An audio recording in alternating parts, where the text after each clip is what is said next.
Hey, how's it going? So, this is the third time I'm doing this, and I don't know if you know how this feels, but now I don't even feel like doing it. I'm just discouraged. But I'll try it again. I'll just go through the whole thing again.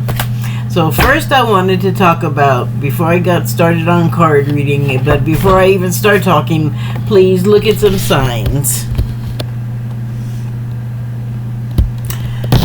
Thank you for looking at signs. Okay. So the thing I wanted to talk about before I got started on the cards was I had this realization earlier today. And it wasn't like a total just like blast of whoa, this thing just all came to me at once. It didn't really happen that way. The conclusion of it did, but it actually was a build-up over a long time of bits and parts that finally converged together to make one to make a point to go like a certain specific way to an end that made sense, if that makes sense. So what it is that like I started this awakening business ascension in like 2015. At least that's when I was doing it, or it was happening to me, and I was aware that it was, and that was what it was. I also think that it's happened a bunch of other times, and I just didn't recognize it as such. And without the awareness, it kind of isn't as big a deal. Like I can think of like high points in events during those other times that point to them being that awakening process. But at the time, I had no clue. I mean, even now, I would have to do some intense backward looking and remembering, and I ain't great at that, I gotta tell you. I think I would need to be like hypnotically regressed, because on my own there's always big holes and spots in my memory, because oh my god, it's not great. I mean, it's not like I'm crippled or anything, but I think I just have made conscious decisions of like what to keep and what to discard. So anyway,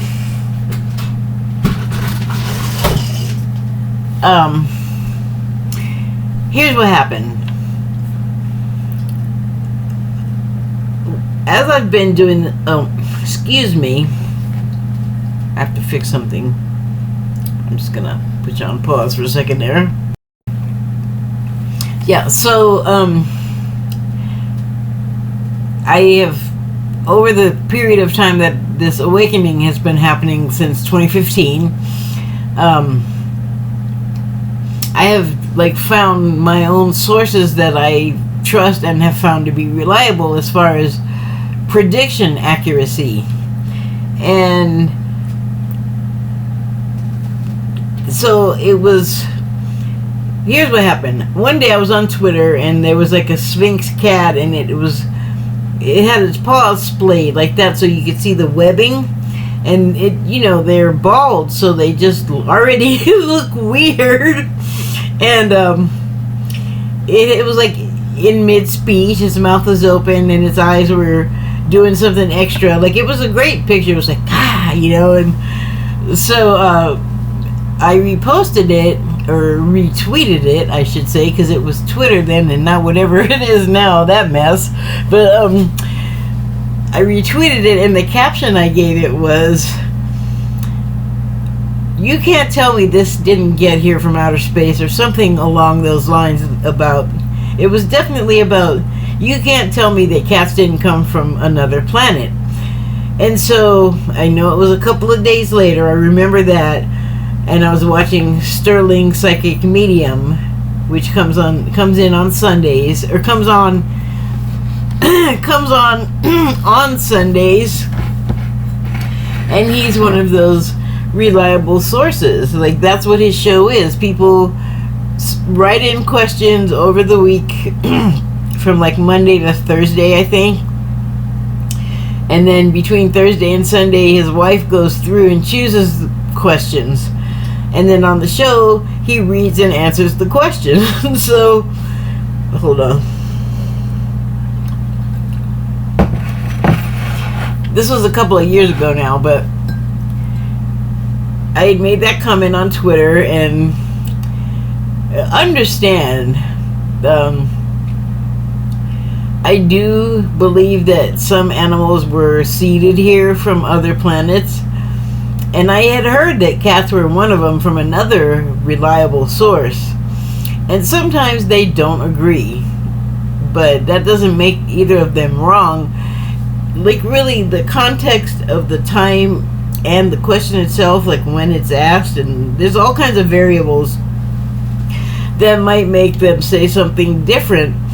But I'll tell you, this is separate from what I was saying, but another time, this same other source said that when there's like a mass death, like a 9/11 or a Hurricane Katrina, people that pass over often come back fast. I didn't specify this when I in turn said it on Sterling's show, or not on Sterling's show, on my channel. I think this was, I was talking about it, that when there's a mass exit, people come back faster than normal. And so someone went back, as they did with this cat question, and questioned what I had said. Like, when it was the cat question, Sterling came back with, no, they're not from somewhere else and whatever. But the thing is when I said the cat thing, it was like, it was a joke. It was to get a laugh. It wasn't like totally serious. And that also kind of pissed me off. Like, they didn't get the joke. It's like, damn, will you mind your business? And so another few times, or several times or more, it's come up, because it's been a couple of years. It doesn't happen all the time, but every once in a while, so on some platform, my channel, like here, or some social media comment section, I feel like someone has seen what I said, and then will go back to Sterling and be all, it is true. Like, that's what it feels like. This person said did it too. And if you didn't understand that, this person said this and that and the other thing. Is it true? And I just wanted to, like, strangle that person, because, again, mind your business. Ask your own questions. Don't check my work. Worry about you. And then, so that went on for a while. Like I said, it's been going on for a few years.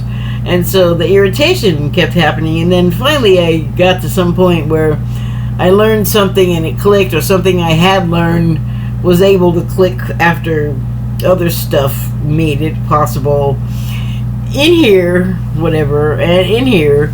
And so I guess it just allowed me to remember at some point, like, this is kind of crucial, because I learned it a long time ago, and it totally applies here. And, like, my own, like, got in the way. But in the 1970s, on Saturday Night Live, Gilda Radner and Dan Aykroyd sang this song, and it was about,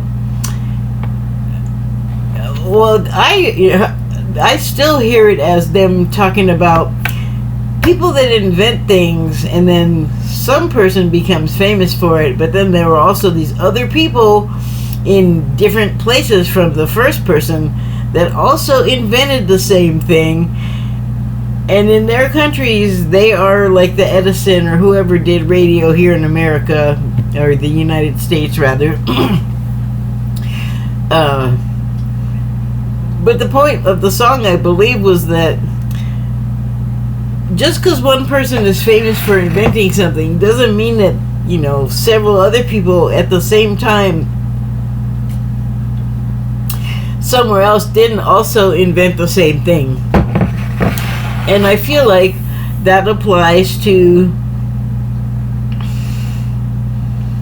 a person having a question about something. Oh, piss off. Allow me to elaborate. I watch other videos of readings as well, and there'll be a general reading. But in those general readings, all kinds of people can get something out of it. So that has made me realize that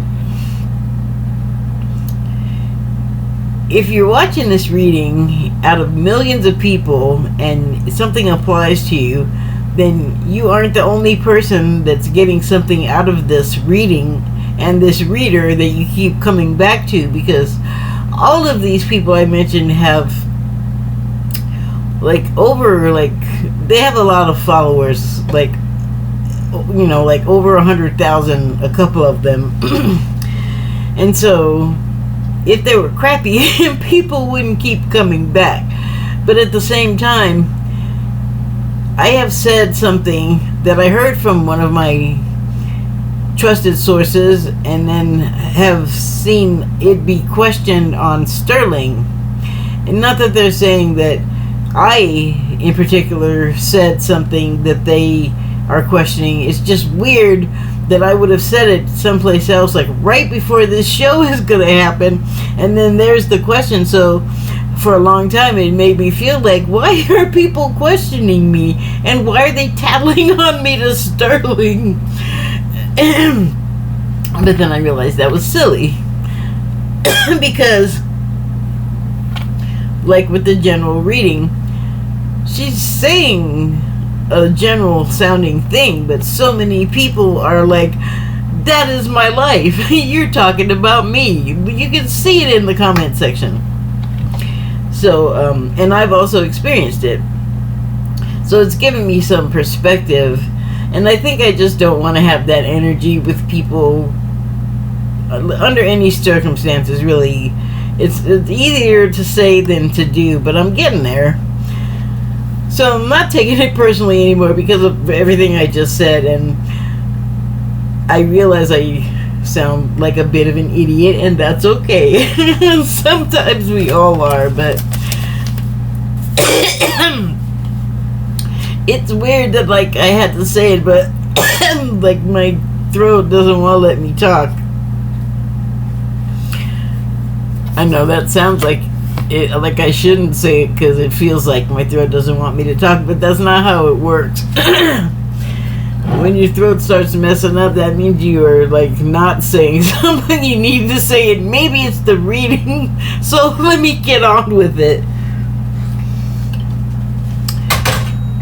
And I pulled 2 cards, and one is from the Shaman's Dream Oracle deck, and it was number 62, Will-O-the-Wisp. So I'm not sure, like, Will-O-the-Wisp is not a common term as far as I know. So I'm just gonna explain what that is. It's like fog, but it's more thready and in strands. Like if you were in a clear skied place, like I'm thinking of at night because I know what's coming, and also it's easier to see. But say you're out somewhere at night and it's clear, and yet all of a sudden like some fog will come drifting by, and it'll just be these sort of like thready strands, and not a cloud, and not fully engulfing everything, just like a weird random yeah, I made a sound for it. So it's kind of ethereal, like, you know, like if you grab it, I mean, if you could grab it, because I think those kind of things look lower and closer than they actually are. But you never know, because if you're in trees, like where I am, when it is sort of all engulfing and a big cloud around everything, it is within reach. Like, it's not going to move like cigarette smoke, but you could literally sometimes put your hands up into it and at least feel the cold and the moisture that's in this variation of water, basically. It's the water and air blend, I guess. I'm not a chemical scientist. But the reason why I bring up like the way that it looks is because I tend to think of it as being a horizontal phenomena, but on here you can see that it is more of a vertical situation. And I found that interesting because if you look in there, it looks like there's a fountain to me, but earlier as I was looking, I discovered for the first time, and I cannot see it on this camera, which that's why I don't like this camera anymore, because it's not as good as the phone one, which can't use right now with the camera one that I just bought that is a lemon. Can't use that either. But maybe you can see it. There seems to be some firework looking action coming from this little fountain thing that, upon another look, it actually looks more like a bird bath, because there's like the bowl, it seems like it ends, and then here is like this Roman candle of sparks going on, which feeds into this will of the wisp that seems to be embodied by one of my bird people, which is like an angel for all intents and purposes. And because there's a face in there, and it seems to have this feathered quality all about it. So that's where I get that. And the subtitle on Will-O-the-Wisp is Treasures Hidden in the Shadows. So it's kind of interesting that the angel is like hidden in the wisps that are in the darkness. The angel is hidden in the wisps that are in the darkness. So I'm going to read real quickly from the book, which says, Will-O-the-Wisp, Treasures Hidden in the Shadows, the Great Mystery Epiphany. Will-O-the-Wisp hovers in her luminescent glory above the twilight moors of your life, whispering for you to step into the fog, into the mystery, into the unknown. So, I have to interrupt myself here to talk about the movie called American Werewolf in London, and the star of it was David Naughton, Naughton, and he was the Dr. Pepper's the face of Dr. Pepper for a while. There was a jingle, and he was everywhere. So he got this starring role in this movie, and it had some of the first best transitional man to werewolf sci-fi technology, or special effects sci-fi technology special effects. It was like really good for the time, and I haven't seen it in a while, but I bet it still holds up pretty well. Especially compared to CGI, it might hold up better because it's obviously not CGI. But the opening scene of that movie is on the moors of London, and it was the first time I had gotten a look at them. I'd read about them in books, so I had a vague idea what they were. It sounded like a grassland with like lumpy mounds in it, and like long grasses that could hide something. Like they came up maybe hip waist waist high. And every description I've ever heard about it is like foggy, and it's spooky, and sounds carry all strange, and you can't tell how far away stuff is, and people don't live out there, or at least in the stories that I'd read and in the books, or the stories I read would have been in the books or in the movie, for crap's sake. Like, I think the Sherlock Holmes movie, The Hound of the Baskervilles, I think some of that is, well, it's probably shot on the sound stage, but it's supposed to be out on the moors. But they're associated with fog is what I'm trying to get to. And if I remember correctly, as the tension built in that opening scene, what you were looking at, the more it just got creepier, and like there's music and whatever else they do to like sort of below the level of your consciousness creep you out, like make sounds or something like that. There was Will-o'-the-Wisp floating around, which is just like, it's spooky. It's textbook spooky. So I just thought that was, you needed to know. You may have been visited by her before, but though intrigued, you refused her invitation. It would be safer, you decided, to remain on the journey you know. While you always have a choice as to whether to follow her or not, you never know when you might encounter her again. So you better go when you have a chance, I guess. In a sense, turning away has its own consequences. Why is the known so appealing? Duh, 'cause it's safe. Or we think it is. It's not always that, though, is it? Come on, true crime podcast. You know what I'm talking about. It's only when you wake up to its restrictions,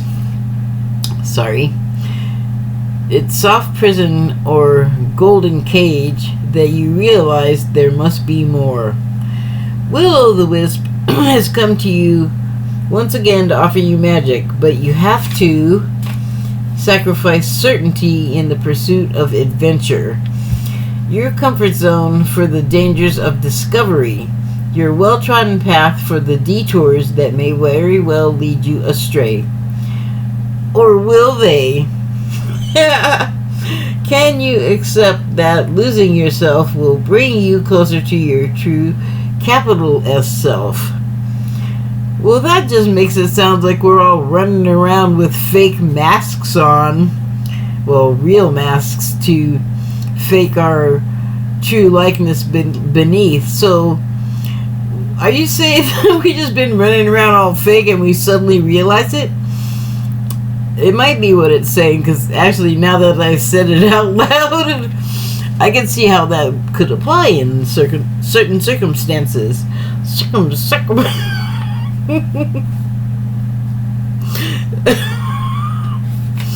Get it together. Now is the time to trust higher forces to lead you into this place, those worlds hidden at the threshold between what was and what can be. Here is where you will learn about your own unmasking. So unmask yourself. Get that fake face off. Love what you discover. Love what you've been hiding, dark or light.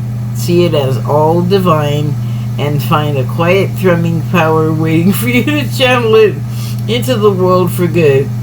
That's funny because my feet on the floor are literally throbbing right now. Not with pain. I don't really walk on them too much to cause them pain anymore, so they're just like sucking up the throb from whatever's under them, I guess. You needed to know that.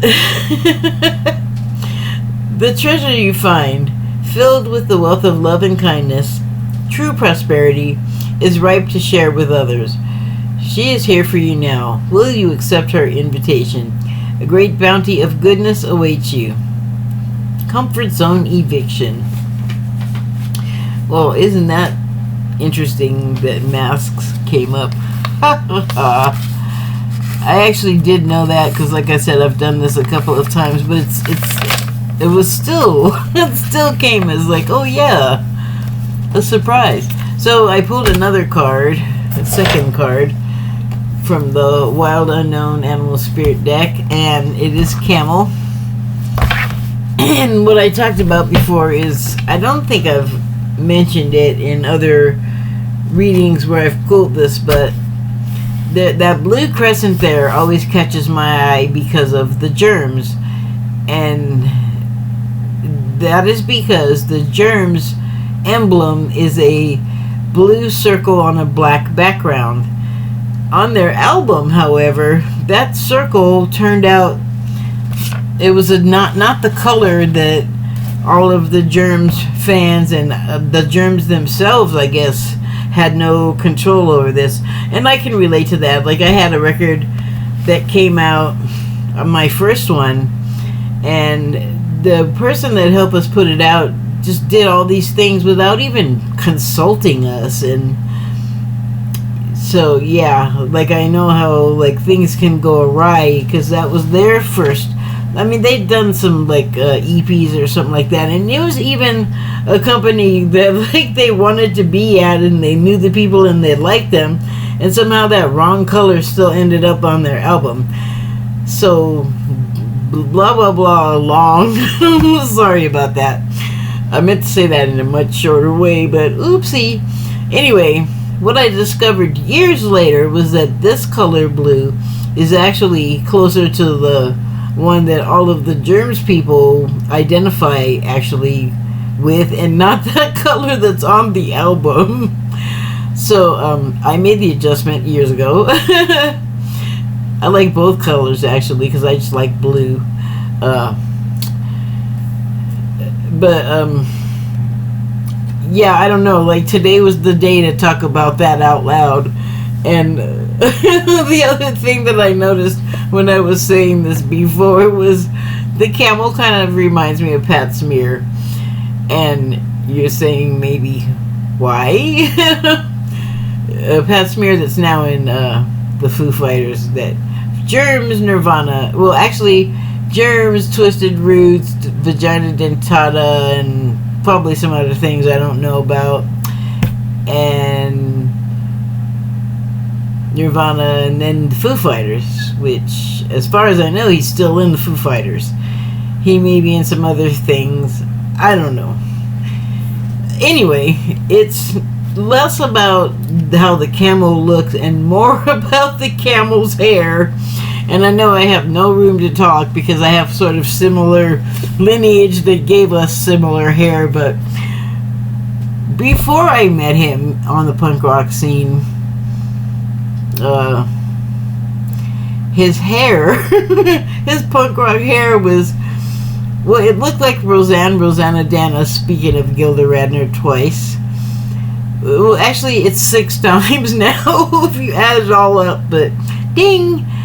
Anyway, he had that hair, and it was shaped like Rosanna Dana, which was Gilda Radner, one of Gilda Radner's characters in that first incarnation of the Saturday Night Live cast. That was one of her sketches, was the newscaster that got, well, you can look up Rosanna Dana, I'm not going to go into all of that, but anyway, I also noticed about the camel that it's white, got a white coat, and I know it's a black and white card, and I did this earlier. It's obviously not just a black and white card, but this version of this deck is mainly in black and white. I believe not long after this came out, she did put out a color version of this deck, which I haven't seen, and I would like to, because I'd be interested to know if there were any changes that she made. So I'm going to come back to this, and I'm going to read out of the guidebook. And I'm just going to caveat right here, I may not come back to the camel card.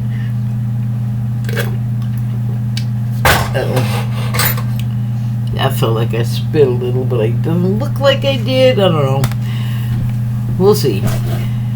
So, resourceful, independent, knows oneself. The camel can handle absolutely anything, as it carries a wealth of nourishment within. This wondrous creature is self-reliant and handles challenge with ease, even in the face of excess heat, judgment, or anger, in parentheses. The camel searches inside for the cool elixir of water to calm the situation. The camel represents the ultimate form of bringing opposites into balance, fire and water, and being responsible for one's own reactions. The camel is a wonderful traveler and is especially is especially fond of trips to faraway lands. When in balance, calm, content, sparkle in the eye. When out of balance, dehydrated, lacks vitality.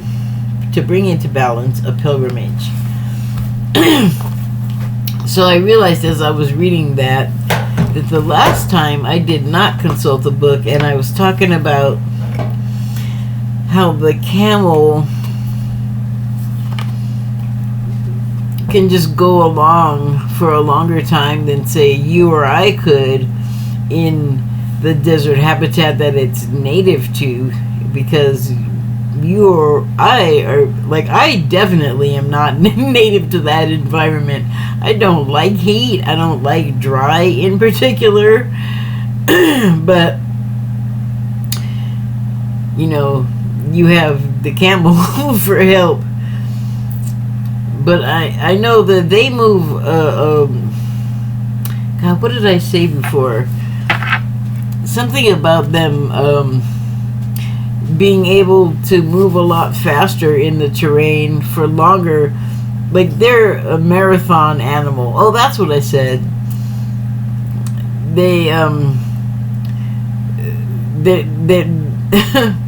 They'll go a slow marathon and carry you and your junk through this terrain that is like normal, regular for this guy, but for us, not so much.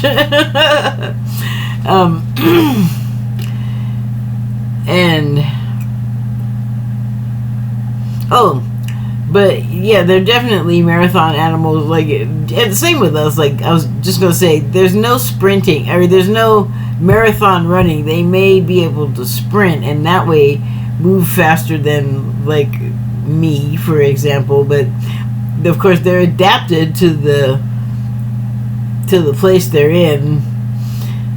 I am not. But why was that important before? To take the energy of the camel in, like, again, impending events, or just life in general. Like, even if you're not expecting some big old scary deal, or not even scary, just, you know, there's major change on the way. That's I mean, you gotta feel it coming in the United States of North America, at least. There's a lot of court stuff going on, and there's a lot of stuff that happens right in front of us that you're just like, how did that happen? That doesn't even make sense. And you might look at, like, polls, for instance, political polls, and go, that seems totally hinky, and like it was bought. And interestingly enough, when you feel that way, you might have something. It may well come out that those polls that are like, that's impossible, how can that be, you might learn that it could be because it was bought to be that way. It's not an actual true representation. And speaking of that, you're not going to get a true representation of any poll out of the whole United States of North America, because no poll is talking to every single person here. There's small samples, and they'll go to a certain place where they'll expect a certain type of answer to dominate. So, like, if you're, I don't know, a Republican in California, you're not going to go to Hollywood looking for conservative people to answer the questions on your poll. You're going to go to Orange County, because it's Birch County, as they used to call it, or I was one of the they used to call it that when I lived there, because I was well aware of the supreme white people population there. It's not a secret. So, why was I talking about that? That is a good question. Oh, impending events. Yes. Well, those Birch county types are the people that have a lot of their politicians, big names, in trouble with the law, and that's going to be going on. And that's like one of those snowballs rolling downhill things where it just picks up more stuff on the way down. It just becomes part of the snowball. But you know, a lot of these things getting picked up by the snowball are in the path of the snowball because they possibly did something to put themselves there. If nothing at all, the world of politics seems like a real haven for opportunists. Like, even I think people that go in not wanting to be bad or to be thought of as bad or crooked, but like maybe opportunities come up, and you gotta so watch out if you're in that position, because if opportunities arise and you can't say no to them, you don't know maybe until later that you've agreed to something that's going to come and bite you in the back pocket later, because you were like, oh, but it's too good to pass up. But if it's that good, it sounds like it's almost too good. It sounds like it's close to too good to be true, and you probably want to stay away. And also, there's going to be people looking to like get you in a compromising position so that they can control you. Like, look at Kevin McCarthy, the Republican Speaker of the House. That guy, right out in the open where everyone could see, was making some terrible decisions because he wanted to be Speaker so bad. Now he's having to fight for his position, even though he's kind of trying to do what he's actually there for, which is legislative work. If somebody's always going to be voted out, is always going to not get things to go the way they want. That's just the way it goes. And he seems to be trying to do that, but he's also doesn't seem to be unable to engage with the other stuff. And that's just what we could see. So imagine what's going on that we can't see and don't know about, because our government is famous for telling us a little bit of something and a little bit of it maybe not as true as it could be, and like just sort of throw you off the path of actual reality. Like, they are notorious for not telling us stuff, us citizens. So don't just believe me, look it up. Try the Tuskegee Airmen experiments. Try that one and see how much truth that you can get out of that. Or see if you can find the story of Juneteenth that drove a bunch of conservatives crazy. And Juneteenth in Texas, and when did the slaves find out about Juneteenth? Look into that and see. That'll tell you how they don't like to tell you stuff in our country.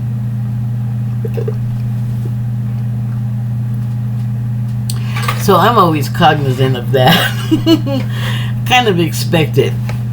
They say it's for public safety, but I don't know, man. They've kept stuff from us so long. There have been so many times over the years where I've wondered, what was George H.W. Bush talking about when he said, if they only knew the truth, they'd be after us with torches and pitchforks? It could be so many things. It could be not telling us about UFOs being real, and also having been in contact with the many presidents, and not just in this country. It's just all kinds of stuff they just don't tell us. So, when that stuff comes to light, though, oh heck breaks loose. Man, my teeth are just moving all over the place and making me sound like I'm just a mess. Anyway, to my ears. So yeah, I mean, and then I just watched a couple of astrology readings today, just about like the future of the country, and like Sterling and other psychics that I watch and other channelers have been talking about, like, the road's gonna get bumpy coming up. But looking at the world from right where we are, all of us right now, can you not see that coming? like with the weather and the politics, and like I just talk about this country because I'm not paying a whole bunch of attention to other countries, but I do like a little bit, enough to know like they got their stuff going kind of crazy too. It's that thing, if it's happening in one place, it's likely happening also in a bunch of other places. I like the way that all just came together there at the end, because I actually am finished. Thank you and good night. Did you stop? Nope. Now good night.